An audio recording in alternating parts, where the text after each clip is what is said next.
ಬೆಳಗಾವಿಯಲ್ಲಿ ಒಂದಲ್ಲ ಎರಡಲ್ಲ 4,500 ಕೋಟಿ ವಂಚನೆ ಮಾಡಿರುವಂತಹ ಪ್ರಕರಣ ದಾಖಲಾಗಿದೆ. ಈ ಕೇಸ್ಗೆ ಸಂಬಂಧಪಟ್ಟಂತೆ ಎಫ್ಐಆರ್ ಕೂಡ ದಾಖಲಾಗಿದ್ದು, ಎಫ್ಐಆರ್ ದಾಖಲಾದ ಬೆನ್ನಲ್ಲೇ ಶಿವಾನಂದ ನೀಲಣ್ಣವರನ್ನ ಅರೆಸ್ಟ್ ಮಾಡಲಾಗಿದೆ. ಶಿವಬಸವನಗರದ ನಿವಾಸದಲ್ಲೇ ಶಿವಾನಂದ ನೀಲಣ್ಣವರನ್ನ ಬಂಧನ ಮಾಡಲಾಗಿರುವುದು. ಕೇಸ್ ದಾಖಲಾಗ್ತಾ ಇದ್ದಂತೆ ಶಿವಾನಂದ ನಿವಾಸಕ್ಕೆ ಪೊಲೀಸರು ದಾಳಿ ಮಾಡಿದ್ರು. Market ACP Santosh Satyanaik, CPI BR Gaddekar ದಾಳಿ ಮಾಡಿ ಶಿವಾನಂದನನ್ನ ಬಂಧನ ಮಾಡಿದ್ದಾರೆ. ಇನ್ನು ಬೆಳಗಾವಿ ಡಿಸಿ ಮೊಹಮ್ಮದ್ ರೋಷನ್ ಸೂಚನೆಯನ್ನ ಕೊಟ್ಟಿದ್ರು. ಆ ಸೂಚನೆಯ ಮೇರೆಗೆ ದೂರು ದಾಖಲಾಗಿತ್ತು. ಈಗ ಪೊಲೀಸರು ಕ್ರಮ ಕೈಗೊಂಡಿದ್ದಾರೆ. ಒಟ್ಟು 4,500 ಜನರ ಬಳಿ 4,500 ಕೋಟಿ ವಂಚನೆ ಮಾಡಿರುವಂತಹ ಪ್ರಕರಣ ಇದು. ಈ ಬಗ್ಗೆ ಹೆಚ್ಚಿನ ಡೀಟೇಲ್ಸ್ ಅನ್ನ ಕೊಡ್ತಾರೆ ನಮ್ಮ ಪ್ರತಿನಿಧಿ ದಿಲೀಪ್. ನಮ್ಮ ಜೊತೆ ಸಂಪರ್ಕದಲ್ಲಿದ್ದಾರೆ. ದಿಲೀಪ್, ಅಷ್ಟಕ್ಕೂ ಈ ಪ್ರಕರಣ ಬೆಳಕಿಗೆ ಬಂದಿತ್ತು ಹೇಗೆ? ಪೊಲೀಸರು ಈಗ ದಾಳಿ ಮಾಡಿ ಶಿವಾನಂದ ನೀಲಣ್ಣವರನ್ನ ಬಂಧನ ಮಾಡ್ತಾ ಇದ್ದಾರೆ. ವಿಚಾರಣೆ ಸಂದರ್ಭದಲ್ಲಿ ಏನಾದರೂ ಸತ್ಯವನ್ನ ಬಾಯ್ಬಿಟ್ಟಿದ್ದಾರಾ?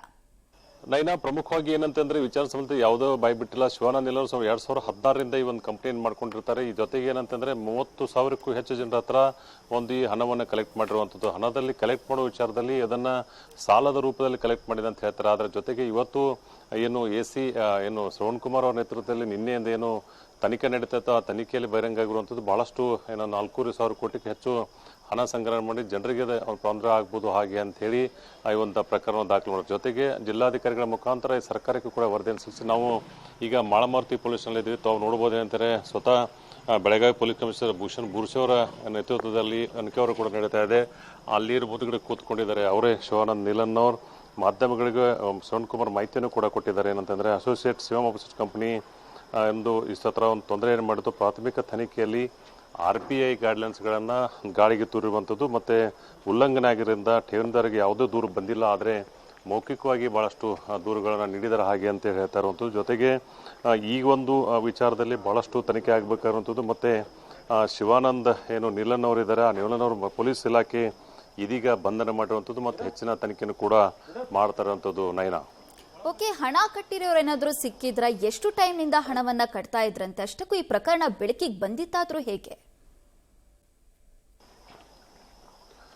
ನೈನಾ, 2016ರಿಂದ ಈ ಒಂದು ಕಂಪ್ನಿ ಸ್ಟಾರ್ಟ್ ಆಗಿರುವಂಥ ಅಲ್ಲಿಂದ ಕೂಡ ಇಲ್ಲಿವರೆಗೆ ಸುಮಾರು 7-8 ವರ್ಷಗಳ ಕಾಲ ಈ ಒಂದು ಕಂಪ್ನಿ ನಡೀತಿರೋದು. ಹಣ ಕಟ್ಟಿದವರು ಯಾರು ಕೂಡ ನಮಗೆ ಮಾಹಿತಿ ಸಿಕ್ಕಿಲ್ಲ. ಆದರೆ ಏನಂತಂದ್ರೆ ಇಲ್ಲಿ ಒಂದಿಷ್ಟು ಜನ ಮೌಖಿಕವಾಗಿ ದೂರನ್ನು ನೀಡಿದ್ದಾರೆ ಅಂತ ಹೇಳಲಾಗ್ತಾ ಇದೆ. ಅಂದರೆ ಫೋನ್ ಮಾಡಿ ನಾವು ದೂರ ನೀಡಿದ್ರಂತೆ. ಬಹಳಷ್ಟು ಜನ ಇದರಲ್ಲಿ ಏನು ಮಾಜಿ ಸೈನಿಕರಿರುವಂಥದ್ದು, ಅವರು ಬಂದಂಥ ಏನು ಪೆನ್ಷನ್ ಹಣ ಅಂತ ಹೇಳ್ತೀವಿ ಹಣವನ್ನು ಕೂಡ ಇಟ್ಟಿದ್ದಾರೆ. 35,000ಕ್ಕೂ ಹೆಚ್ಚಿನ ಹೂಡಿಕೆ ಮಾಡಿರೋದು. ಹೆಚ್ಚಿನ ಲಾಭ ನೀಡ್ತೀವಿ, ಬಹಳಷ್ಟು ಏನು ಲಾಭ ಕೊಡ್ತೀವಿ ಅಂತ ಹೇಳಿ ಇವರು ಶಿವಾನಂದ ಅಸೋಸಿಯೇಟ್ಸ್ ಏನು ಶಿವಮ್ ಅಸೋಸಿಯೇಟ್ಸ್ ಹೇಳ್ತು ಒಂದು ಪ್ರಾಮಿಸನ್ನು ಮಾಡ್ತಾರೆ. ಜೊತೆಗೆ ಒಂದು ಬಾಂಡ್ಗಳನ್ನು ಕೊಡ್ತಾರೆ. ಸುಮಾರು 2 ದಿನಗಳಿಂದ ಬೆಳಗಾವಿಯ ಏನು ನಗರ ಪೊಲೀಸರ ಜೊತೆಗೆ ಏನು ಶ್ರವಣ್ ಕುಮಾರ್ ಅವರು ಶಿವಾನಂದವರ ಮನೆ ಮತ್ತು ಆಫೀಸ್ಗಳೆಲ್ಲವೂ ಕೂಡ ಸರ್ಚ್ ಮಾಡಿ ಒಂದಿಷ್ಟು ಮಹತ್ವದ ದಾಖಲಾತಿಗಳನ್ನು ಏನು ಕ್ಯಾಪ್ಚರ್ ಮಾಡಿದ್ದಾರೆ. ಅದರ ತನಿಖೆ ಇನ್ನೂ ಕೂಡ ನಡೀತಾ ಇರುವಂಥದ್ದು. ಮತ್ತು ಈಗೀಗ ಏನಂತಾರೆ, ಮಾಳಮಾರುತಿ ಪೊಲೀಸನ್ನು ಪ್ರಕರಣ ದಾಖಲಾಗಿತ್ತು. ಏನು RBI ಗೈಡ್ಲೈನ್ಸನ್ನು ಉಲ್ಲಂಘನೆ ಮಾಡಿದ್ದಾರೆ ಅಂತೇಳಿ ಆ ಸೆಕ್ಷನ್ಗಳ ಪ್ರಕಾರ ಅವರನ್ನು ಬಂಧನ ಮಾಡಿರುವಂಥದ್ದು. ನೈನಾ, ಓಕೆ ದಿಲೀಪ್, ಹಾಗೆ ಸಂಪರ್ಕದಲ್ಲಿರಿ. ಒಟ್ಟು 4,500 ಕೋಟಿ ವಂಚನೆ ಮಾಡಿರುವಂತ ಕೇಸ್ ಇದು. ಸುಮಾರು 7-8 ವರ್ಷಗಳಿಂದ ವಂಚನೆ ಮಾಡ್ತಾ ಇದ್ದಂತೆ. ಇನ್ನೊಂದು ಪ್ರಮುಖ ವಿಚಾರ ಏನು ಅಂದ್ರೆ, ಈತ ಆನ್ಲೈನ್ ನಲ್ಲೇ ವ್ಯವಹಾರ ಮಾಡ್ತಾ ಇದ್ದಂತೆ. ಆದ್ರೂ ಕೂಡ IT ಹಾಗೂ EDಗೆ ಇದ್ರ ಬಗ್ಗೆ ಸುಳಿವೇ ಸಿಕ್ಕಿಲ್ಲ. ಈಗ ಪೊಲೀಸರು ದೂರನ್ನ ದಾಖಲಿಸಿಕೊಂಡಿದ್ದು ಶಿವಾನಂದನ್ನ ಬಂಧನ ಮಾಡಿದ್ದಾರೆ. ಇದೀಗ ಪ್ರಾಥಮಿಕ ತನಿಖೆಯಲ್ಲಿ RBI ಗೈಡೆನ್ಸ್ ಉಲ್ಲಂಘನೆ ಮಾಡಿರೋದು ಗೊತ್ತಾಗಿದೆ. ಠೇವಣಿದಾರರಿಂದ ಯಾವುದೇ ದೂರು ಇಲ್ಲಿವರೆಗೂ ಕೂಡ ಬಂದಿಲ್ಲ. ಮೌಖಿಕವಾಗಿ ದೂರನ್ನ ಕೊಟ್ಟಿದ್ದಾರೆ ಠೇವಣಿದಾರರು. ಆ ಹಿನ್ನೆಲೆಯಲ್ಲಿ ಪೊಲೀಸರು ದೂರನ್ನ ದಾಖಲಿಸಿಕೊಂಡು ಶಿವಾನಂದನ್ನ ಬಂಧನ ಮಾಡಿದ್ದಾರೆ. ಮುಂದೆ ಆಗುವಂತ ಅನಾಹುತ ನಿಟ್ಟಿನಲ್ಲಿ ತನಿಖೆ ಮಾಡ್ತಾ ಇರೋದು ಪೊಲೀಸರು. ನಾಳೆ ಜಿಲ್ಲಾಧಿಕಾರಿಗಳಿಗೆ ಸಂಪೂರ್ಣ ಮಾಹಿತಿಯನ್ನ ಕೊಡಲಾಗುತ್ತೆ. ಈಗ ಪ್ರಾಥಮಿಕ ಹಂತದಲ್ಲಿ ತನಿಖೆ ನಡೀತಾ ಇದ್ದು ಅದರಲ್ಲಿ RBI ಗೈಡೆನ್ಸ್ ನ ಪಾಲನೆ ಮಾಡಿಲ್ಲ ಅನ್ನುವಂಥದ್ದು ಗೊತ್ತಾಗ್ತಾ ಇದೆ. ಇನ್ನು ಯಾರು ಕೂಡ ಇಲ್ಲಿವರೆಗೂ ಸಂತ್ರಸ್ತರು ಅಂದ್ರೆ ಹಣವನ್ನ ಕಟ್ಟಿರೋರು ಬಂದು ದೂರನ್ನ ಕೊಟ್ಟಿಲ್ಲ. ಒಟ್ಟು 4,500 ಜನ ಹಣವನ್ನ ಕಟ್ಟಿರೋದು. ಅದರಲ್ಲೂ ಕೂಡ ಸೈನಿಕರು, ವೆಲ್ ಎಜುಕೇಟೆಡ್ ಇರೋದು. ಅವ್ರು ಯಾರು ಕೂಡ ಇಲ್ಲಿವರೆಗೂ ಕೂಡ ಬಂದು ದೂರನ್ನ ಕೊಟ್ಟಿಲ್ಲ. ಈಗ 4,500 ಜನರ ಹತ್ರ 4,500 ಕೋಟಿ ಅಂದ್ರೆ ಹೆಚ್ಚು ಕಡಿಮೆ ಒಬ್ಬೊಬ್ರು 1 ಕೋಟಿ ಕಟ್ಟಿದಾರೋ ಏನೋ, ಅಥವಾ ಹೆಚ್ಚು ಕಡಿಮೆನೂ ಕಟ್ಟಿರಬಹುದು. ಆದ್ರೆ ಇಲ್ಲಿವರೆಗೆ ಸಿಕ್ಕಿರುವಂತ ಇನ್ಫಾರ್ಮೇಶನ್ ಪ್ರಕಾರ ಈತ ಹಣ ಸಂಗ್ರಹಣೆ ಮಾಡ್ತಾ ಇದ್ದಿದ್ದು ಕೂಡ ಆನ್ಲೈನ್ ನಲ್ಲೇ. ಆದ್ರೂ ಕೂಡ IT ಅಧಿಕಾರಿಗಳಿಗೆ, ED ಅಧಿಕಾರಿಗಳಿಗೆ ಅನುಮಾನ ಬಂದಿಲ್ಲ ಅನ್ನುವಂತ ಮಾಹಿತಿ ಸಿಗ್ತಾ ಇದೆ. ಎಸ್, ಈ ಬಗ್ಗೆ ಹೆಚ್ಚಿನ ಡೀಟೇಲ್ಸ್ ಅನ್ನ ಕೊಡ್ತಾರೆ ನಮ್ಮ ಪ್ರತಿನಿಧಿ ದಿಲೀಪ್. ನೀವು ಕೂಡ ಹೇಳ್ತಾ ಇದ್ರಿ RBI ಗೈಡೆನ್ಸ್ ಅನ್ನ ಆತ ಫಾಲೋ ಮಾಡಿಲ್ಲ. ಈಗ ಬರ್ತಾ ಇರುವಂತ ಅನುಮಾನ ಏನು ಅಂದ್ರೆ ಈತ ಆನ್ಲೈನ್ ನಲ್ಲೇ ಎಲ್ಲ ವ್ಯವಹಾರವನ್ನ ನಡೆಸ್ತಾ ಇದ್ದಂತೆ, ಆದ್ರೂ ಕೂಡ IT ಹಾಗೂ ED ಅಧಿಕಾರಿಗಳಿಗೆ ಯಾವುದೇ ಅನುಮಾನ ಬಂದಿಲ್ಲ, ಸುಳಿವು ಸಿಕ್ಕಿಲ್ಲ ಅನ್ನುವಂಥದ್ದು. ಇದ್ರ ಬಗ್ಗೆ ಏನಿದೆ ಇನ್ಫಾರ್ಮೇಶನ್?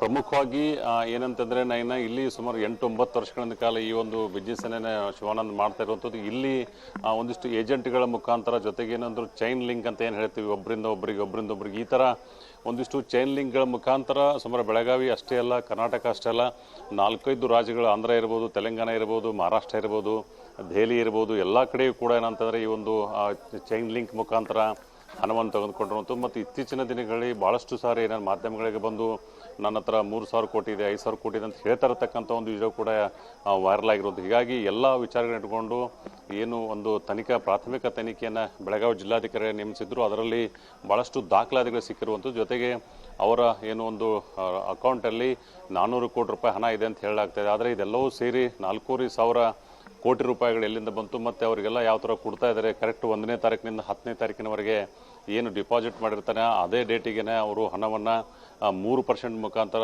ಮರಳಿಸ್ತಾ ಇದ್ರು. ಯಾವುದೇ ಕೂಡ ತೊಂದರೆ ಇಲ್ಲ, ಯಾರೂ ಕೂಡ ಏನು ನಮಗೆ ಪ್ರಾಬ್ಲಮ್ ಮಾಡಿಲ್ಲ, ಯಾರೂ ನನ್ನ ಮೇಲೆ ದೂರು ದಾಖಲಿಸಿಲ್ಲ ಅಂತ ಅವರ ಅಡ್ವೊಕೇಟನ್ನು ಹೇಳ್ತಾ ಇದ್ರು. ಆದರೆ ಈ ಥರ ಮೌಖಿಕವಾಗಿ ದೂರು ಸಲ್ಲಿಸಿರುವಂಥ ಮತ್ತು ಇಷ್ಟೊಂದು ಹಣ ಹೋಗಿದ್ದಾದರೂ ಎಲ್ಲಿ ಇವರು ಇನ್ವೆಸ್ಟ್ಮೆಂಟ್ ಮಾಡಿದಾರ ಅಥವಾ ಯಾವುದು ಶೇರ್ ಮಾರ್ಕೆಟ್ಲಾಗಿದೆ ಎಲ್ಲವೂ ಕೂಡ ಈಗ ತನಿಖೆ ಆಗಬೇಕಾಗಿರುವಂಥದ್ದು ನೈನಾ. ಜೊತೆಗೆ ಏನಂತಂದರೆ ಭಾಳ ದೊಡ್ಡ ಕೇಸ್ ಅಂತಲೇ ಇದು ಹೇಳ್ಬೋದು ನೈನಾ.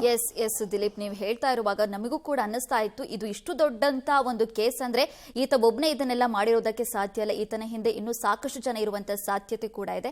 ಥ್ಯಾಂಕ್ ಯು ನಿಮ್ಮೆಲ್ಲ ಇನ್ಫಾರ್ಮೇಶನ್ಗಾಗಿ. ದಿವಸ ಮಾನ್ಯ ಜಿಲ್ಲಾಧಿಕಾರಿಗಳ ನಿರ್ದೇಶನದಂತೆ ಸ್ವಲ್ಪ ಮಾರ್ಕೆಟ್ ಇಂಟೆಲಿಜೆನ್ಸ್ ನಮಗೇನು ಬಂದಿತ್ತು, ಆ ಪ್ರಕಾರವಾಗಿ ನಾವು ಈ ಶಿವಮ್ ಅಸೋಸಿಯೇಟ್ ಏನು ಕಂಪನಿ ಇದೆ ಆ ಕಂಪನಿಗೆ ಏನು ಶಿವಾನಂದ್ ನೀಲ್ನವರವರು ಏನು CMD ಅಲ್ಲಿ ನಾವು ಒಂದು ಪ್ರಾಥಮಿಕ ತನಿಖೆಯನ್ನು ನಾವು ಸಹಕಾರ ಇಲಾಖೆ DR ಅವರು, ACP ಮಾರ್ಕೆಟ್ ಅವರು, ಆಮೇಲೆ ಈ ಜ್ಯೂರಿಸ್ಡಿಕ್ಷನಲ್ CP ಅವರು ಹೋಗಿ ಇನ್ವೆಸ್ಟಿಗೇಷನನ್ನು ಪ್ರಾಥಮಿಕವಾಗಿ ನಡೆಸ್ಕೊಂಡು ಬಂದಿದ್ವಿ. ಆ ಪ್ರಕಾರವಾಗಿ ಒಂದು ವರದಿಯನ್ನು ನಾವು ಈಗಾಗಲೇ ಮಾನ್ಯ ಜಿಲ್ಲಾಧಿಕಾರಿಗಳ ಮುಖಾಂತರ ಸರ್ಕಾರಕ್ಕೂ ಸಹಿತ ನೀಡಿದ್ದೇವೆ. ಈ ಒಂದು ಹಂತದಲ್ಲಿ ಮಾನ್ಯ ಜಿಲ್ಲಾಧಿಕಾರಿಗಳ ಒಂದು ನಿರ್ದೇಶನದಂತೆ ನಮ್ಮ ERCS ಏನಿದ್ದಾರೆ ಅವರಿಗೆ ಒಂದು ಅಥರೈಸೇಷನನ್ನು ಕೊಟ್ಟಿದ್ದಾರೆ. ಆ ಪ್ರಕಾರವಾಗಿ ಅವರು ಒಂದು FIR ಅನ್ನು ಮಾಳಮಾರುತಿ ಪೊಲೀಸ್ ಸ್ಟೇಷನಲ್ಲಿ ನೀಡಿದರು. ಆ ಪ್ರಕಾರವಾಗಿ ಏನು ನಮ್ಮ ಶಿವಾನಂದ್ ನೀಲ್ನವರಿದ್ದಾರೆ